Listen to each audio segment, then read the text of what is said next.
And then right before you go out, a tenant calls and says, hey, my toilet's leaking. My neighbor's throwing trash in my yard. The roof shingles are falling off. You just end up getting bogged down in the day-to-day items of property management. Hey everyone, welcome back to our series on how to self-manage rental properties 101. I'm Dave Hathaway, owner of Hathaway Property Management. I currently own a 50-unit portfolio where we self-manage, and we use systems and processes to scale our business, reduce stress, and be more hands-off. I'm here to show you how we do it and how you can too. So let's get into it. In today's episode, we're going to talk about growing your business and hiring a VA. First off, let's define VA or virtual assistant. All this means is somebody that works remotely or virtually for your company. This could be somebody from the Philippines, somebody from Mexico, or it could be your next door neighbor that's just on a computer. It doesn't really matter.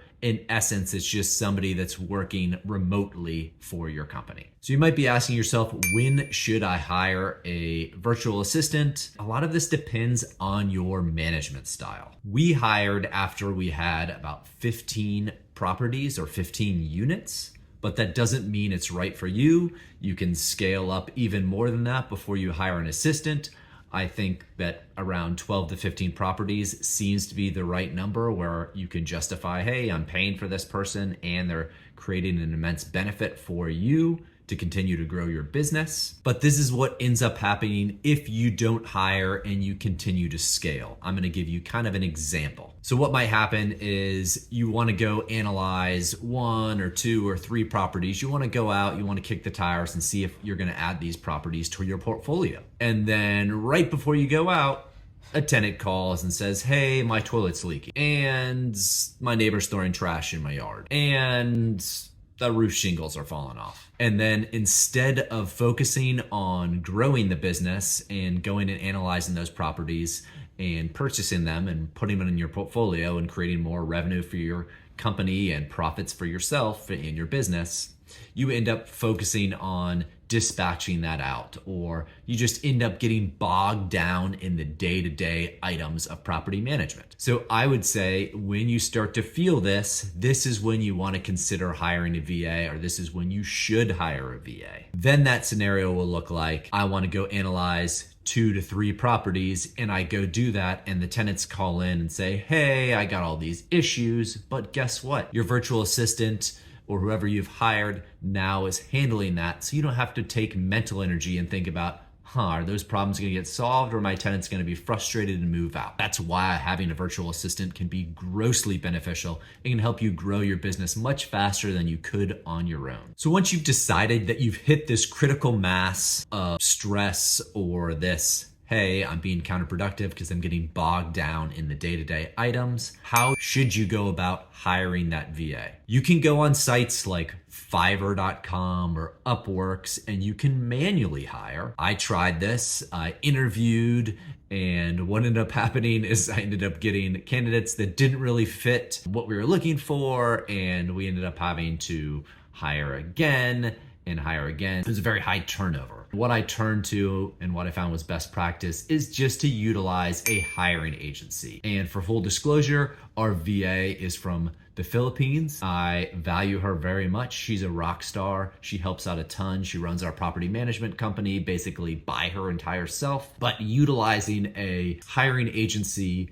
to do the interview process, you tell them what you need, what skills you're looking for, and they do the vetting for you. I found this very valuable because what ends up happening is when you want a second virtual assistant, you don't got to go back to Fiverr or back to Upworks, do all the hiring, do all this takeaway from growing your business. You can just go right back to that virtual assistant hiring agency and you reach out and say, hey, I'm ready for my second VA. This is what I'm looking for. Can you help me? If you guys are looking for a virtual hiring agency, just reach out to us, shoot us an email, and I'll connect you with the one that we use. I have a great relationship with the owner. The other things that they help is they help with oversight of that virtual assistant. So it's not like they just, I'm assuming maybe some do, but the one that we works with, they don't just give you the VA and then they're gone. They work with that VA. You're paying the hiring agency, and the hiring agency is paying the VA, but they're also kind of overwatching that VA. So they're doing a background check. They're also checking in with that VA, seeing if they're growing, and they're also helping onboard that VA to set them up for success. When you're hiring your first VA, it is going to be a little bit difficult because you're going to have to take on a whole new role. So having somebody that's used to the hiring process and getting a VA set up in a new company helps immensely. All right, so once you're on board and you say, yes, you've hired that VA, congrats.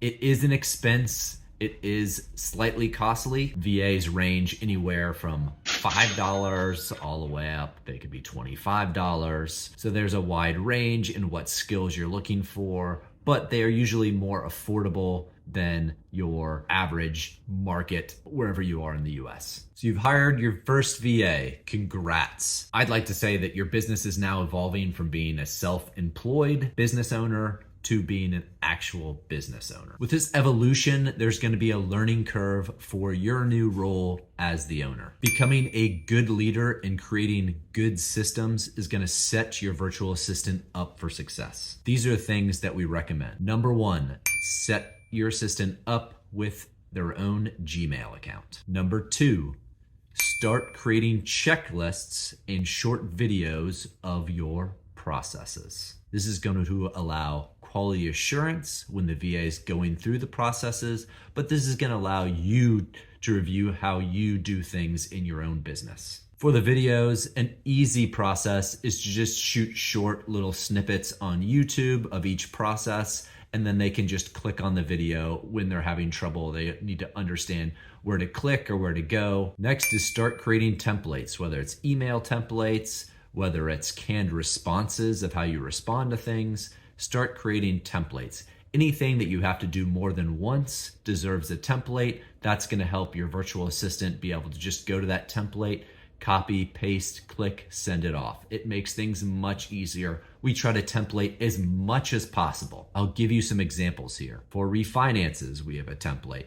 For welcoming tenants, we have a template. For move out, we have a template. We have templates for almost everything that our virtual assistant can just copy, paste, send over to the tenant when it's time to do it. Last, which we think is the secret sauce, is we recommend using a workflow management software. What this is, or examples of these, are Trello, Asana, Monday.com. In essence, this is a shared board that you can give your virtual assistant tasks, that you can create the lists, that you can store different stuff. It's just an extremely advanced to-do list that helps everybody follow up on things that need to follow up and allows you to task things very easily. We think this is why our business is so successful and has been very hands-off now, but setting up some sort of workflow software we think is very important. Lastly, we want to thank you for watching this video. If you found this content valuable, please like and subscribe to the video, to the channel, as we'll continue to put out real estate tips and real estate investing advice and help others invest in their own rental properties